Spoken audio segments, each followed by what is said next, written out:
tellement été touché, spécialement en août 93 par une expérience de Kundalini Yoga. Et donc, sans réfléchir, bon, tu restes tu deviens un yogi. Je suis devenu un yogi, à pratiquer énormément tous les matins. C'est devenu mon style de vie. La première fois que j'ai vraiment eu contact avec la respiration, je pense que c'est pas dans le yoga, bien que j'avais déjà pratiqué du yoga, c'est en faisant du tai chi. On commence à ressentir qu'il se passe quelque chose dans le corps, autre chose que les muscles. Voilà. Mais j'avais pas encore conscience dans le tai chi du diaphragme. Ça m'était amené vraiment par la pratique. Et ensuite, j'ai attaqué nous, on fait du Kundalini Yoga. Donc, dans le Kundalini Yoga, il y a beaucoup d'exercices qu'on appelle de pranayama. Donc, ça, c'est les techniques de respiration du yoga. Prana, c'est l'énergie de la nature.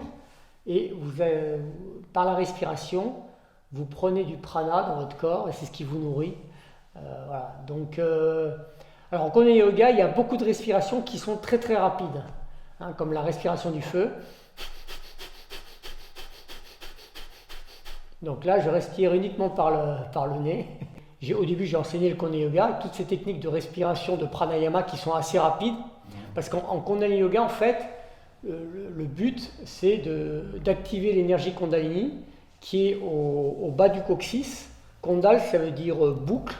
On la représente comme un serpent qui est levé au bout du coccyx.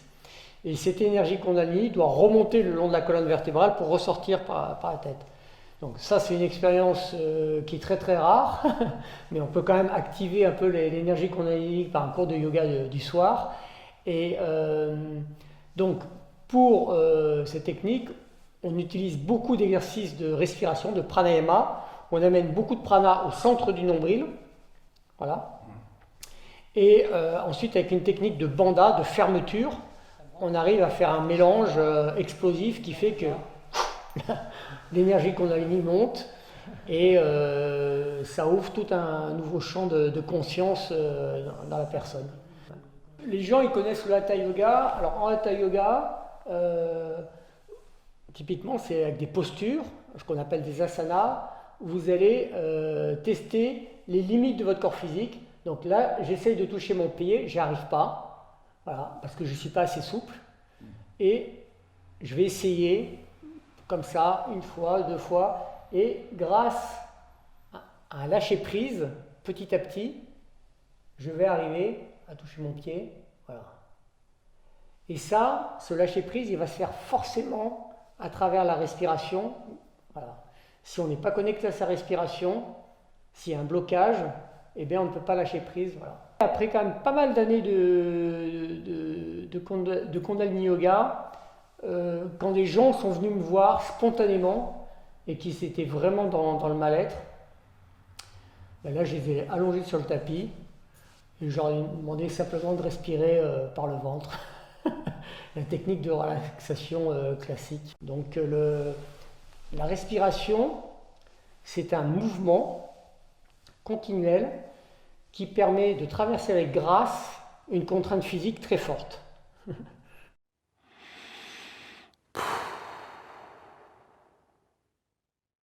Et toi, justement, d'avoir appris cette respiration, tu la mets en pratique, que ce soit dans le sport, comme tu disais, dans le travail, Ben, typiquement, dans le travail,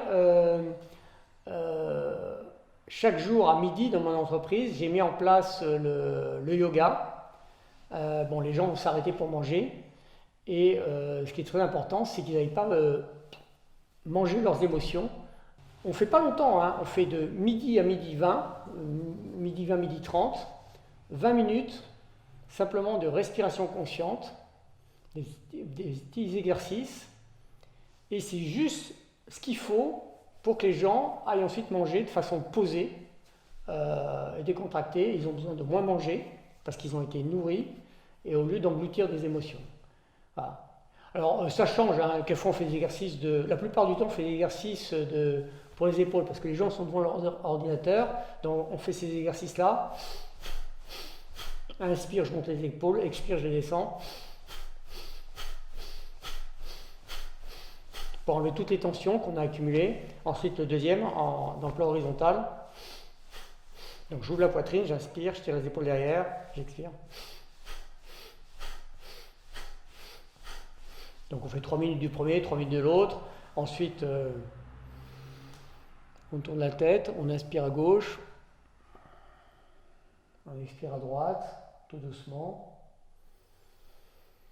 Donc là, c'est une respiration très lente. On crée volontairement comme un torticolis, à droite à gauche. Là aussi, ça enlève toutes les tensions qu'on a accumulées dans le cou. Hein. Les gens accumulent beaucoup de tensions dans les épaules. Voilà.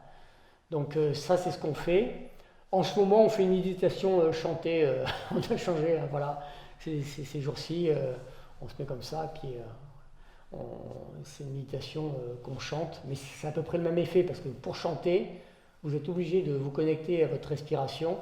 Voilà, donc ça, la respiration lente se met automatiquement.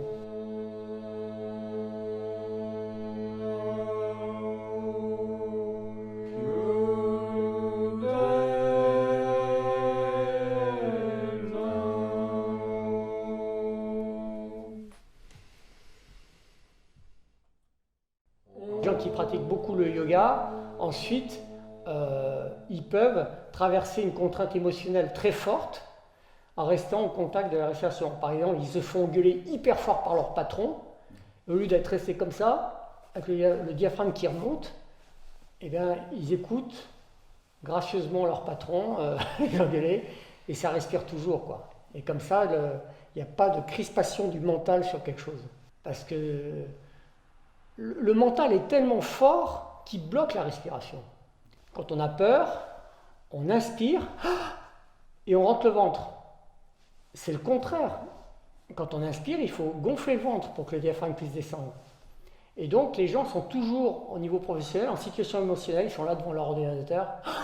Le mail du mec, ça fait 15 jours que je dois lui répondre. Le SMS, le patron qui t'as pensé au truc pour lundi? Le téléphone fait. Et les gens, au travail, sont tout le temps. Sans dire que j'exagère, je caricature, mais c'est toujours cette. Voilà. Et à la fin de la journée, à la force d'avoir tous ces micro-peurs où le ventre rentre en inspirant, le diaphragme reste bloqué et du coup, ce grand muscle qui est une suspension ne marche plus et la personne va faire ses courses à Carrefour le samedi après-midi, il prend le pack de Cilée dans la bagnole, tac, lombago. Et donc il est obligé d'aller chez le kiné ou le chiropracteur pour se faire remettre. Alors que tout simplement, il s'allonge sur le tapis de son salon, voilà, il refait bouger son diaphragme, la suspension remarche, et le mal de dos va se mettre tout seul. C'est ça la vie toujours. Et ça c'est exactement la même chose chez les sportifs de haut niveau, chez tout le monde. Sauf ceux qui sont conscients que ce muscle existe.